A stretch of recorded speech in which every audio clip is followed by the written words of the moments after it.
A Mente acontece aqui, sempre, na IERTE e não só. Mas, e acontece também com a doutora Nádia Lima, que está por cá semanalmente. Olá, doutora, boa tarde. Olá, Helena, boa tarde.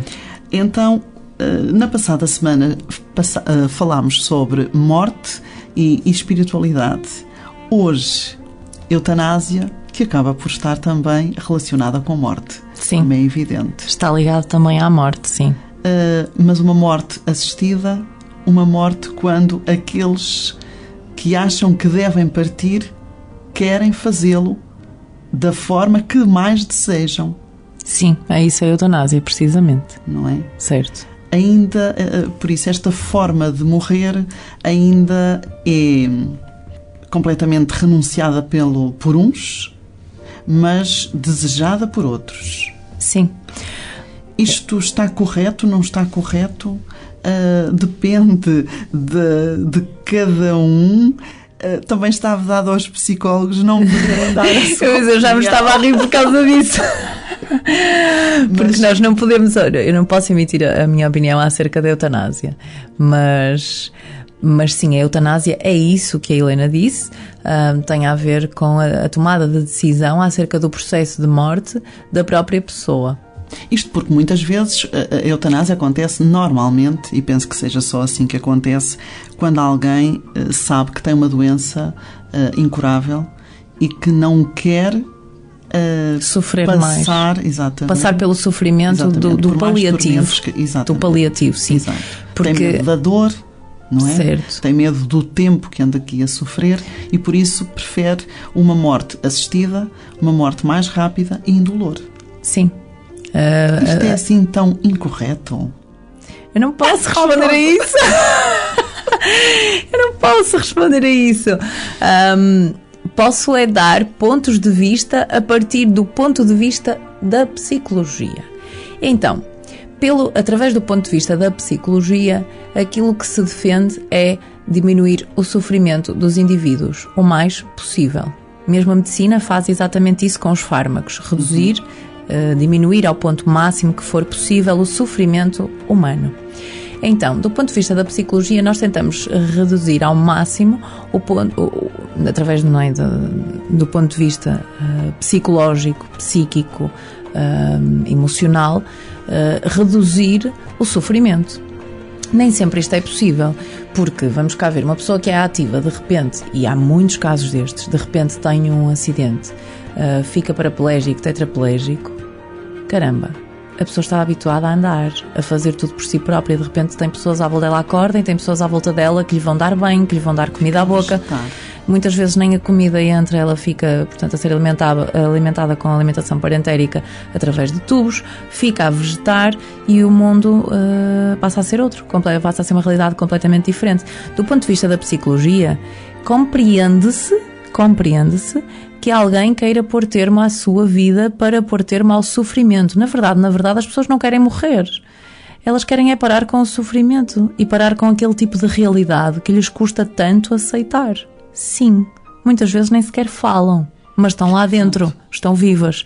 Portanto, compreende-se que isto aconteça. Mas tem a noção, por exemplo, do trabalho que dão aos outros. Normalmente, penso que seja isso, talvez até que as mais massacre. A maior parte das vezes, sim, têm esta consciência.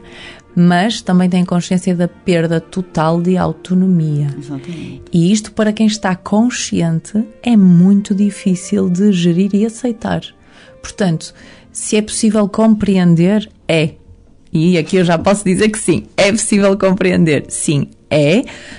Se é correto ou incorreto, eu não posso opinar sobre isso, mas é possível compreender esta realidade e compreender a dificuldade de gerir esta realidade. Sim, é muito difícil, mesmo. Muito, muito, muito. Do ponto de vista do que será o normal, todas as pessoas vivem uma vida normal até que um dia aconteça uma tragédia destas.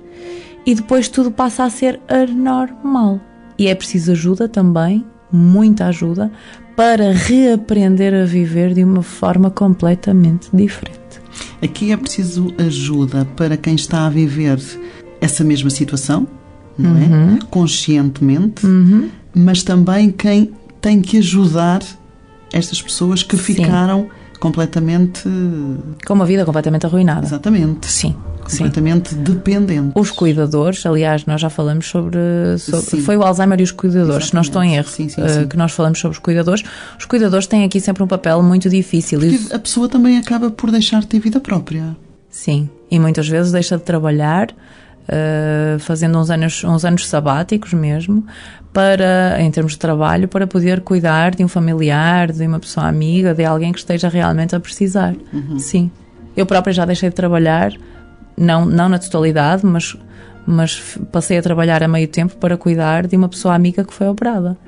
E a pessoa, e voltando ao tema que estamos a referir, a eutanásia, estas pessoas que cuidam e que deixam de ter vida própria acabam por aceitar a eutanásia? Eu acho que nunca se aceita de forma completamente... Mesmo vendo o sofrimento daqueles de quem estão a cuidar. Mas compreendem. Muitas vezes compreendem, sim. É mais fácil o cuidador compreender do que a própria pessoa que está a viver aquela situação de dependência, de doença, de dor? É mais fácil para o cuidador não sofrer tanto com a tomada de decisão do que propriamente compreender. Porque só compreende quem passa realmente pelas situações. Os outros podem compreender de fora, mas é uma compreensão diferente. Não tem a mesma profundidade.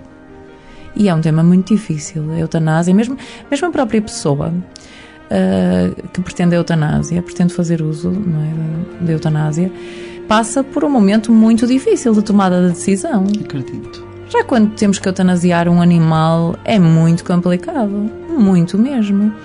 Porque é o sofrimento em detrimento da vida. E nós já fazemos isto até nas relações. Muitas vezes nós escolhemos a eutanásia de uma relação para não sofrer mais com a ligação emocional ou por vermos a relação a morrer. Há muitas pessoas que cometem eutanásia também nas relações, mas isso são outros pontos. Pronto, nós na eutanásia hoje estamos mais focados em termos de vida e de morte propriamente dito. Embora eu goste de esticar os temas e torná-los abrangentes, é um tema muito complicado. Muito mesmo. É mesmo que ter a ver com a consciência de cada um. Sim, e sinto que é um processo individual. É um processo individual. Não deixa de ser coletivo, mas é individual. É muito individual. Bom, como não podemos ter a opinião mais específica da doutora Nádia Lima, vamos então ficar por aqui. Sim, então até para a semana. Até para a semana.